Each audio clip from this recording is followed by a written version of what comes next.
Aleluia. Aleluia. Oh Deus. Quero comentar o poder sua paz do Senhor. Amém. Glória, glória. Glória a Deus. Quem está feliz, meus irmãos, está aqui nessa noite. Amém. Glória a Deus. Glória a Deus. Aleluia. Eu estou feliz, meus irmãos.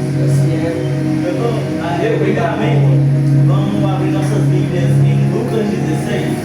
Amém? Vamos ler do versículo 1 ao 13.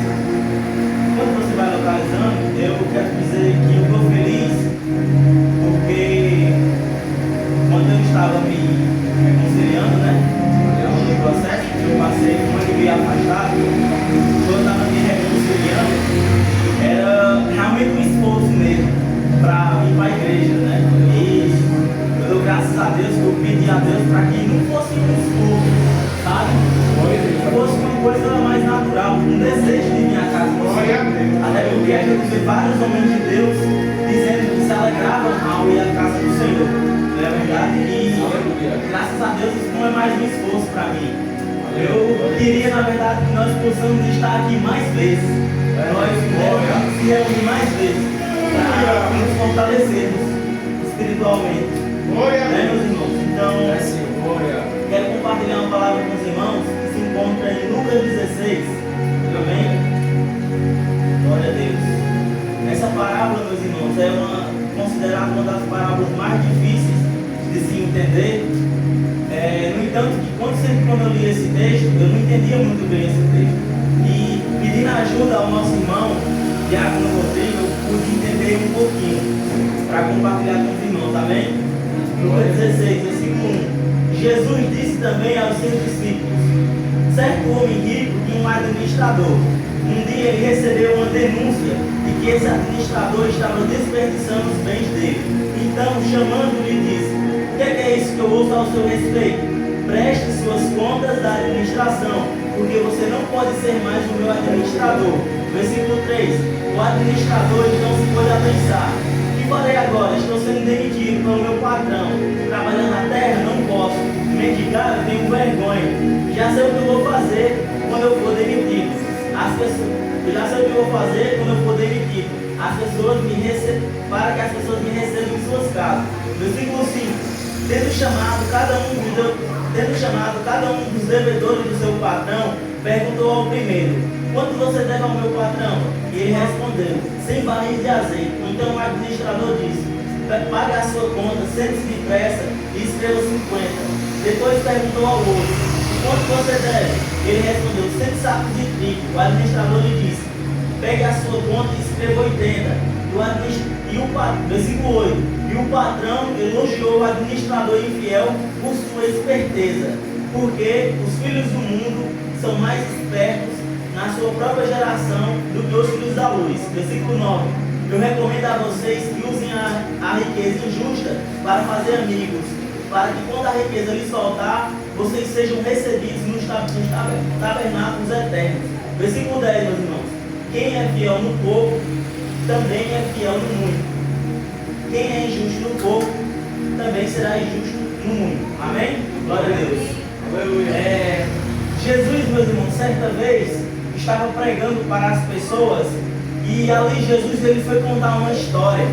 Uma história, meus irmãos, de um homem que era um administrador. Ele administrava os bens do patrão.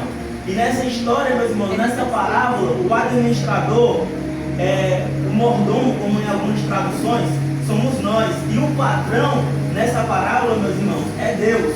Então, o patrão, ele soube que o administrador não estava administrando bem as suas finanças, os seus bens. E o que aconteceu? O seu patrão, meus irmãos, mandou ele embora. E no versículo 3, o administrador vai se perguntar: o que é que eu vou fazer agora, já que eu sou demitido? Eu vou trabalhar na terra? Eu não posso. Eu vou trabalhar de quê quando eu for demitido? Eu vou mendigar? Não, eu tenho vergonha. E ele pensou, meus irmãos, numa coisa: eu já sei o que eu vou fazer.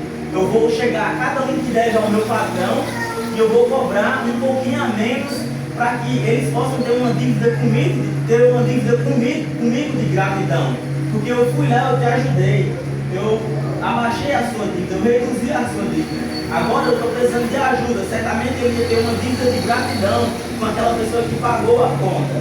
E, no entanto, meus irmãos, Jesus ele vai dizer o seguinte: então o patrão elogiou o administrador infiel por sua esperteza, porque os filhos do mundo são mais espertos na sua própria geração do que os filhos da luz. E eu, quando eu estava lendo isso, meus irmãos, eu me perguntei, então quer dizer que Jesus elogiou a honestidade? Quer dizer que Jesus elogiou a desonestidade daquele rapaz? Porque ele não estava, meus irmãos, tomando de conta bem das finanças do patrão. No entanto, que ele recebe uma denúncia do patrão e ele é demitido na hora. Só que esse administrador infiel, meus irmãos, ele vai até os seus devedores do patrão e fica oferecendo um valor bem abaixo da dívida. Isso é desonestidade, totalmente contra a nossa moral cristã. Não é verdade? Então, depois de eu pensar isso, não é isso. Jesus não elogiou o administrador infiel. Jesus elogiou a esperteza dele. Porque assim que ele soube que foi ser demitido, meus irmãos, ele pensou, o que é que eu vou fazer agora?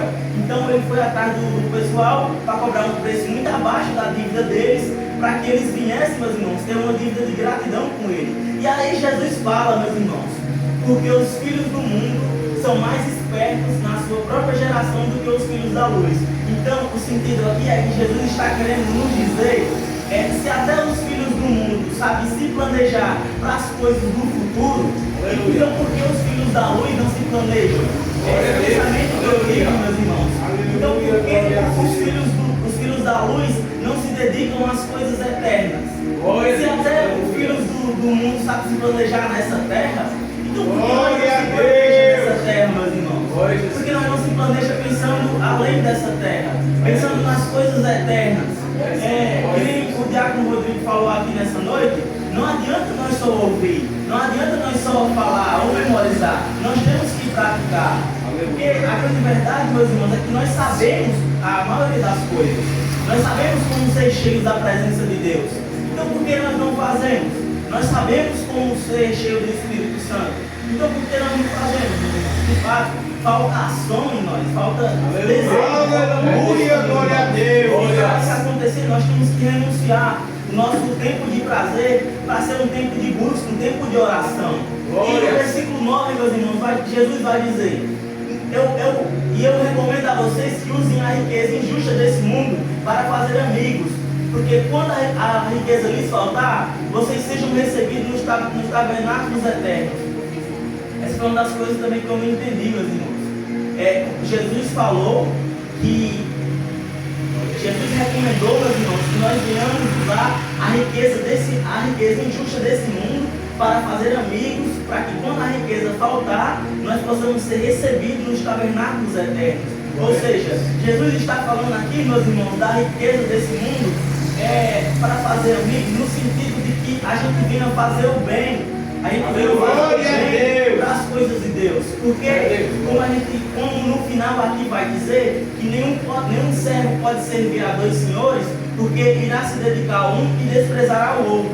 Jesus aqui está falando que o dinheiro, meus irmãos, ele é uma ferramenta. O dinheiro, ele não é um mestre. Porque não tem como servir a Deus e a Mamon, que é o Deus do dinheiro. Então Jesus nos recomenda usar a riqueza desse mundo, que é uma riqueza temporária, para fazer coisas boas, para fazer coisas que glorifiquem o reino de Deus, para que nós venhamos, meus irmãos, colocar o reino de Deus avante. Essa é uma coisa que eu ouvi esses dias, meus irmãos, é que a minha profissão é pregar o Evangelho, o meu trabalho só ajuda nisso. E se tem uma frase que é verdadeira, é essa, meus irmãos. Nós devemos usar o nosso dinheiro desse mundo para que nós venhamos avançar no reino. Nós devemos usar o nosso dinheiro desse mundo para fazer coisas que glorifiquem ao Pai, para que possa se cumprir o versículo falou, para que nós possamos ser recebidos nos tabernáculos eternos. Amém? E o versículo 10, meus irmãos, vai falar o seguinte: quem é fiel no pouco, também é fiel no muito. E quem é injusto no pouco, também será injusto no muito. Se nós, meus irmãos, somos irresponsáveis até com o pouco que nós temos e com o pouco que Deus nos dá, então, será que Ele vai nos confiar coisas maiores, meus irmãos? Então, para que Deus ele venha nos confiar confiar coisas maiores, tanto espiritualmente, dons, outras coisas, nós temos que ser fiel no pouco, porque de nada, meus irmãos, adianta nós querermos tais coisas, se quando na verdade nós não somos fiéis nessa coisa. Eu me lembro de uma história que Ana estava pedindo um filho em oração, e veio um sacerdote e pergunta para ela: você está bêbada, Ana? Ela: como eu vou beber se eu quero ter um filho? Narizeu, porque naquela época a mãe do filho Narizeu não podia beber bebida forte. Então, quer dizer que ela não estava bebendo, meus irmãos, porque ela queria ter um filho. Ou seja, antes da promessa se cumprir na vida dela, ela já estava se comportando como queria. Ou seja, ela estava sendo fiel no pouco, meus irmãos. Mesmo não recebendo a promessa, mesmo não recebendo o seu pedido de oração. Então, seja o que você quiser, o que você colocou diante de Deus, se comporte como você já tenha. Declare que isso ali é seu. Seja fiel, seja responsável. Porque essa promessa, esse princípio vai acontecer. Se nós formos fiel no pouco, nós também vamos ser fiel no muito. Amém? E nós venhamos usar o dinheiro, meus irmãos, como ferramenta para pregar o reino de Deus. Amém? E assim eu agradeço a oportunidade. Amém? Glória a Deus.